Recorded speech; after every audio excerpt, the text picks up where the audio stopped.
purihin ang Panginoon, mga kapatid. Magandang pagkakataon muli, magandang araw o gabi sa inyo dyan. Maaga dito sa amin. At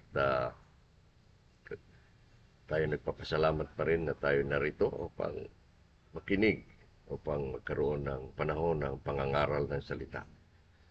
At tayo manalangin upang pagpalain ng ating panahon at gawain. Aming makapangyarihang Ama, aming ipinagkatiwala sa inyo ang salita ng katotohanan, ang inyong biyaya na aming buksan at pag-aralan muli. Dalangin namin na inyo kaming gabayan, samahan, turuan na makaunawa ng tama upang ang inyong salita ay maging tunay na biyaya sa amin sa araw na ito, sa oras na ito. Samahan nyo kami sa aming pagtalakay, pag-aaral, at pakikinig sa mga katotohanan sa pangalan ni Kristo Jesus. Amen. Narito na tayo mga kapatid sa pagtatapos ng mga sulat ni Juan. Pag-aralan natin ngayon ang pangatlong Juan.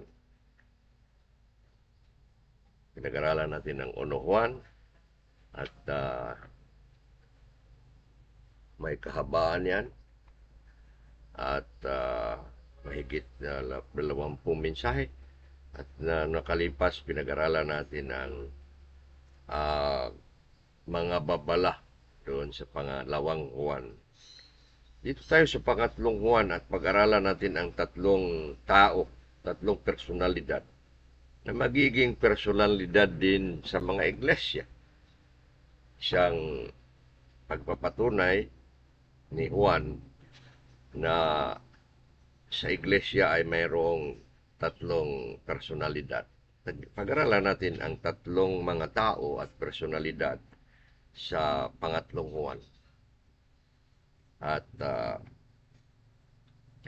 makikita natin ang mga halimbawa ng mga tao. Mabuting halimbawa at masamang halimbawa. Sa Biblia, may mga utos, may mga katotohanan, may maraming mga babala, kagaya ng ating pinag-aralan. At marami ring mga halimbawa, or we call that in English as examples or models. At mayroong mabubuting halimbawa, may masasama ring halimbawa. At tingnan natin ang tatlong tao at personalidad na nagsasabi, nagtuturo ng mabubuti at masasamang halimbawa. Sa tatlo dito may dalawang mabuti at isang masama. Tingnan natin ang tatlong tao at personalidad ni Gayo, ni Diotrephes at ni Demetrius. Itong tatlo na binanggit ni Juan, ipinahayag ni Juan, at maging aral, maging halimbawa natin. Ang mabubuting halimbawa ay tularan, gagayahin, at sundin. At ang masasamang halimbawa naman ay iwasan at hindi tanggapin. At huwag tularan. Iwasan, huwag tularan, at hindi gagayahin. Tingnan natin ang tatlong personalidad. Una, babasahin muna natin ang sulat ni Juan. Ang matanda na pinakamamahal na si Gayo, na aking minamahal sa katotohanan, minamahal ang aking hangad higit sa lahat ng mga bagay ay umunlad ka at maging malusog nawa at maging paano rin namang umuunlad ang iyong kaluluwa. Sapagkat nagagalak akong labis nang magsidating ang mga kapatid at nagpatunay tungkol sa katotohanan na nasa inyo. Maging kung paanong lumalakad ka sa katotohanan. Wala na akong higit pang kagalakan kaysa narinig ko na nagsilakad sa katotohanan ng aking mga anak. Minamahal, ginagawa mong may katapatan ang anumang bagay na iyong ginagawa para sa mga kapatid at pati sa mga dayuhan na sila ay pawang nangagpatutuo sa harap ng iglesia tungkol sa iyong pag-ibig sa kapwa. Kristiyano, ano pa kung aalalayan mo sila sa kanilang paglalakbay ayon sa makadiyos na paraan ay mabuti ang magagawa mo. Dahil sa nagsihayo sila alang-alang sa kanyang pangalan na hindi man lamang nagsitanggap ng anumang mula sa mga hintil. Kaya nga nararapat tayong magsitanggap sa gayong mga tao upang maging mga kapwa katulong tayo sa katotohanan. Sumulat ako sa iglesia, subalit si Diotrephes na gustong-gusto magkaroon ng kataasan sa gitna nila ay hindi tinatanggap. Hindi kami tinatanggap. Dahil dito, pagdating ko riyan ay aking ipaalaala ang mga bagay na kanyang ginagawa na tumutulig siya sa pamamagitan ng mga mapapanirang salita laban sa amin at hindi pa siya nasisiyahan sa gayon kundi siya mismo ay hindi tumanggap sa mga kapatid anumat pinagbabawalan pa niya sila na mga magsisipag nais magsigawa nito at pinalalayas niya sila mula sa iglesia. Minamahal, huwag mong sundin yaong masama, kundi yaong mabuti. Siya na gumagawa ng mabuti ay sa Diyos, subalit ang gumagawa ng masama ay hindi nakakakita sa Diyos. Si Demetrio ay may mabuting patutuo mula sa lahat ng mga tao at mula sa katotohanan mismo. Oo, kami man ay nagpapatutuo at nalalaman na tunay ang aming patutuo. Mga kapatid, pagpalain nawa ang pagbasa ng kanyang salita. Dito sa binasa natin ay nagpapatutuo si Juan sa tatlong mga personalidad, tatlong mga tao na maaari nating gagayahin at maaari naman nating iwasan kung masawa. At si Juan ay sumulat. Sa kanyang sulat ay sinulatan niya ang si Gayo. Siya siguro ang Pangulo. Hindi naman sinabing siya ang Pangulo. Ang Pangulo, ang matanda ay si Juan ang nagsasabi at sinulatan si Gayo. Siguro si Gayo ang pinagkakatiwalaan dito sa iglesia. Baka umuunlad na iglesia o bagong iglesia. Di natin alam kung siya rin ang sinulatan sa unang Juan at pangalawang Juan. Ngunit sa pangalang Juan ay ang ginang ang sinulatan. Dito naman sa pangatlong Juan ay ang Gayo. Si Gayo ay ang unang personalidad na ating tingnan. Ang tao at personalidad na si Gayo. Nung sumulat si Juan, kaniyang kinikilala ang taong ito na siya ang nangungunang tao sa iglesia. Di binanggit kung saan, anong iglesia. At siya ay isang tao na mapagkatiwalaan sa iglesia. Ano ang sabi ni Juan tungkol sa kanya? Una, siya ay minamahal ni Juan. Siguro sila nagsasama na. Si Juan siguro ang nagtanim o nanguna sa iglesyang ito at kanyang ipinagkakatiwala kay Gayo. Siya ay minamahal ni Juan at ang kanyang pagmamahal ayon sa katotohanan. Yan ang sinabi sa unang bersikulo. Minamahal ko ayon sa katotohanan. Ang pagmamahal natin dapat ay naaayon sa katotohanan. Ang mga bagay ukol sa pag-ibig, ukol sa pakikipagsama sa mga kapatid ay naaayon sa katotohanan, naaayon sa salita ng Diyos, naaayon sa Ebanghelyo, naaayon sa mga salita ni Kristo. Pangalawa, hinahangad na siya'y uunlad sa buhay. Hinahangad ni Juan na itong si Gayo ay uunlad. Siguro mababa ang kanyang pamumuhay sa pamamagitan ng material. Kulang siguro siya ng pamumuhay na mas maganda. Kaya hinahangad niya Pinanalangin niya na uunlad. Ganon din tayo sa mga kapatid. Pag may kapatid tayong medyo may mahina ng pangangailangan, itadalangin natin na uunlad sila. Kagaya ng sinasabi ni Juan kay Gayo. Pangatlo, hinahangad na siya'y maging malusog. Oh? Siya'y maging ah, mas malusog. Siguro ang katawan ni Gayo ay hindi ganong malusog. Hindi naman sinabi. Kasi pinapanalangin niya, hinahangad niya na siya ay maging malusog. Siguro may mga karamdaman, kagaya ni Timoteo na sinasabi ni Pablo na may mga sakit sa tiyan. No? Kaya dalangin niya na uunlad siya at magkaroon ng mas magandang katawan, malusog. Dalangin natin sa mga kapatid din na may mahinang katawan na sila malusog din. Ako dalangin ninyo dahil medyo may kahinaan pa rin ang aking shoulder, ang aking frozen shoulder. Naway, ako rin ay lulusog pa kahit sa katandaan na 65. Siya ay pangapat, siya ay may maunlad na kaluluwa. Sa English pa, he has a prosperous soul. He has a soul that is prospering. Meron siyang maunlad na kaluluwa. Anong ibig sabihin? Siya ay lumalago sa Panginoon. Siya ay magaling mag-aral. Siguro siya ay magaling manalangin.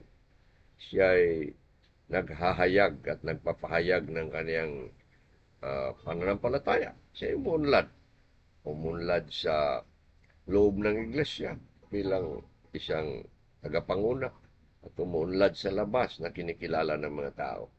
Siya ay may maunlad na kaluluwa. Dapat ang ating dalangin na tayo uunlad sa kaluluwa. Ang ating kaluluwa dapat ay uunlad. Nasabi ni Jesus na mahalin siya. Mahalin natin ang Diyos ng buong kaluluwa. Dapat uunlad ang ating kaluluwa sa pagmamahal sa Diyos, sa pagmamahal sa gawain, sa pagmamahal ng kanyang salita. Uunlad tayo sa kaluluwa. Panglima, siya ay lumalakad ayon sa katotohanan na nasa kanya. Lumalakad siya ayon sa katotohanan. Ayon niyan sa verse 3.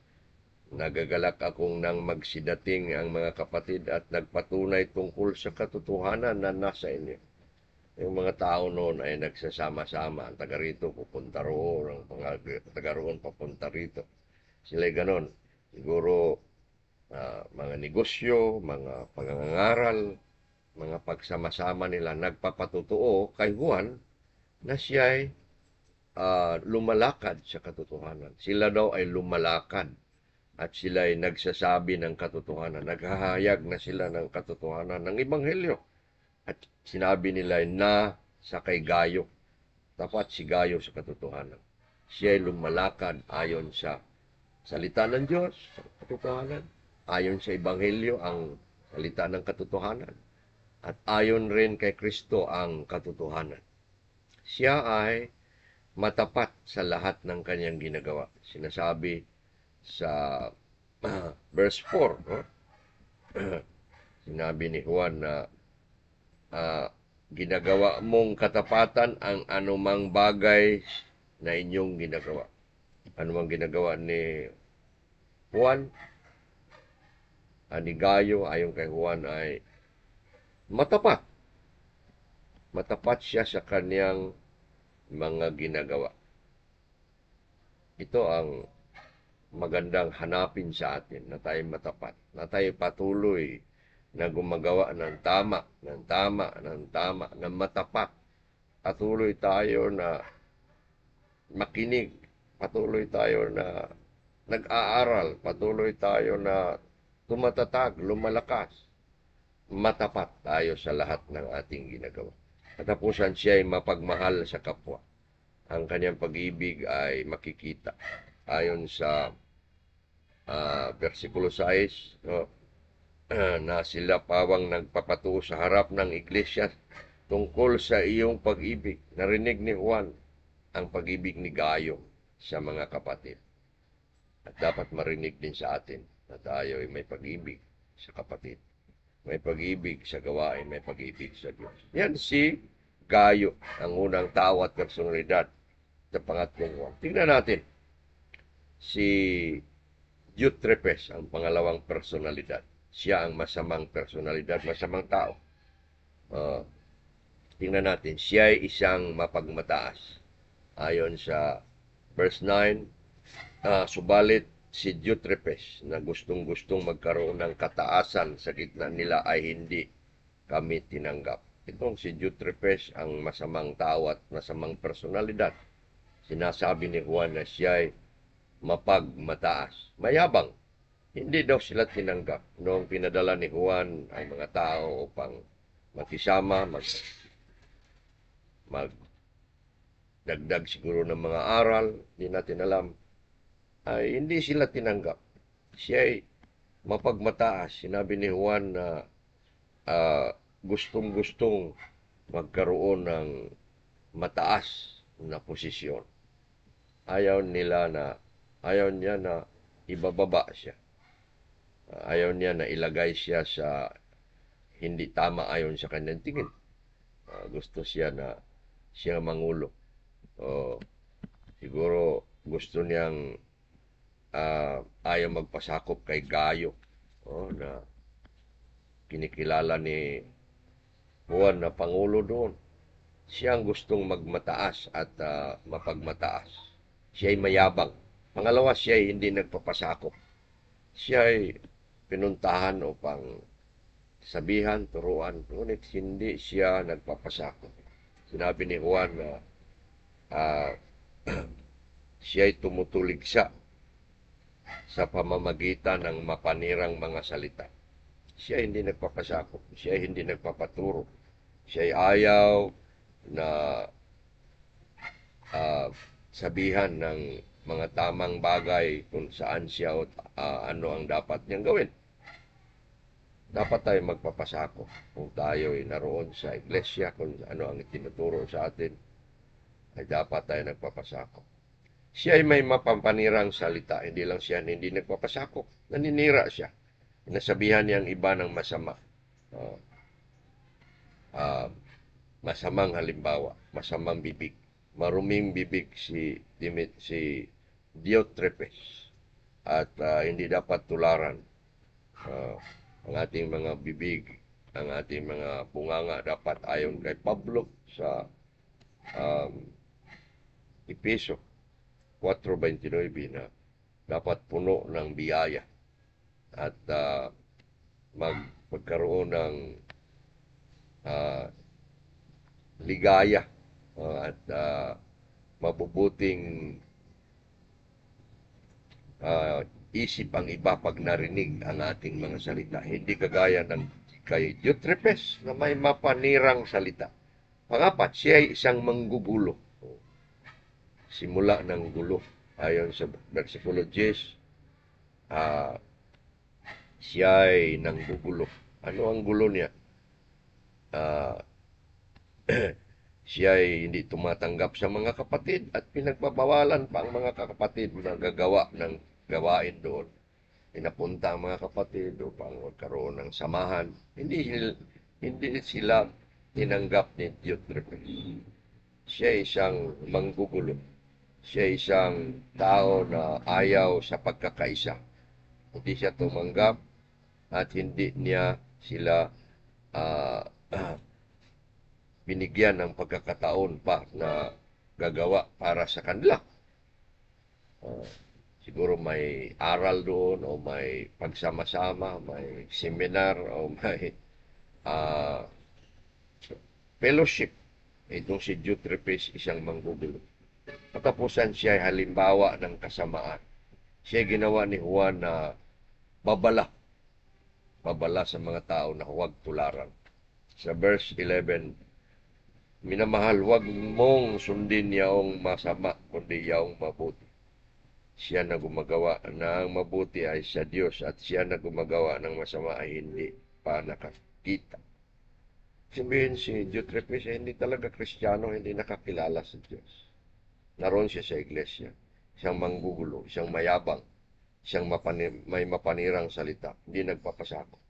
Kung mayroon tayong ganyan sa iglesia, nakakahiya, nakakasama ng damdamin. Dapat wala. Dapat gayahin natin si Gayo na may umuunlad na kaluluwa at lumalakad sa katotohanan at umiibig at matapat sa lahat ng kanyang mga ginagawa. Katapusan, ang masama na si Diotrepes, may mabuti na naman ng katapusan. Good ending sa sulat ni Juan. Ang tao at personalidad na si Demetrius. Si Demetrius sa versikulo 12 ay may mabuting patutuo mula sa lahat ng mga tao at mula sa katotohanan at mula mismo sa kanya. Kami man ay nagpapatutuo, nalalaman ninyo na tunay ang aming patutuo. Si Demetrius, napakagandang salita. Kung may anak pa siguro akong darating pangalanan kong Demetrio. Kunti lang ang sinasabi ni Juan tungkol kay Demetrio. Siyang versikulo lamang. Siya ay mabuting patutuo, may mabuting patutuo. Ayon sa mga tao na dumating, nagsasabi sa kanya, mabuti ito, mabait ito si Demetrio. May magagandang pakikisama, may magandang puso, may pag-ibig. Siguro ang mga bagay ukol kay Gayo ay naroon din kay Demetrio. Kung anong binanggit kay Demetrio o kay Gayo, siya ay umuunlad sa kaluluwa, siya ay mapagmahal, siya ay matapat sa lahat ng gawain, siya ay tumatatak. Ganon din si Demetrio. Si Gayo at Demetrio, magandang tularan. Siya ay may mabuting patutuo mula mismo sa katotohanan. Ang patutuo ni Demetrio hindi mula sa kanino-kanino, kani-kanino, mula sa katotohanan. Ang kanyang patutuo ay mula sa Ebanghelyo. Kanyang mga patutuo, mga sinasabi, mga tinuturo ay mula sa salita ng Diyos, mula sa katotohanan. At ito ang patutuo ni Juan. Siya ay may mabuting patutuo mula mismo kay Juan na sumulat. Mabuti at tama at totoo ang aming patutuo. Ayon kay Juan, na itong si Demetrio ay dapat tularan na isang mabuting tao at personalidad. Ito mga kapatid, ang napakagandang aral para sa atin. Tularan natin si Gayo, tularan natin si Demetrio. Pag-aralan natin ang buhay ni Diotrepes na hindi maganda. Huwag nawa tayo tumulad sa kanya. Naway walang Diotrepes sa atin at walang Diotrepes na ganong espiritu na mapanira, na manggugulo, na isang masamang halimbawa. Dalangin natin na ang ating mga ugali ay gagaya kay Gayo at gagaya kay Demetrio. Naway pagpalain tayo sa ating aral sa pagkakataong ito. Dalangin natin ang ating pag-unlad patuloy sa pananampalataya. Dalangin tayo. Purihin ka man naming Diyos sa salita mo, sa inyong mga patutuo sa amin, sa inyong mga patutuhanan na tinuro sa amin. Salamat sa mga halimbawa ni Gayo at ni Demetrio. Tulungan nyo kaming tularan sila at maging mga tao na gumagawa ayon sa katotohanan at namumuhay sa katotohanan at pag-ibig. Dalangin namin. Tulungan niyo kami makita namin ang mga sarili namin na mabubuting halimbawa at makita rin namin ang mga masasama naming ugali kagaya kay Diotrepes. Magsisisi sa mga ito at linisin niyo kami. Dalangin namin na patuloy kang matapat sa amin sa lahat ng bagay tungkol sa inyong salita at matapat din kami sa inyo sa lahat ng bagay. Sa pangalan ni Kristo Jesus. Amen. Salamat mga kapatid na may pinagpapala kayo sa salita na ating pinag-aralan. Amen.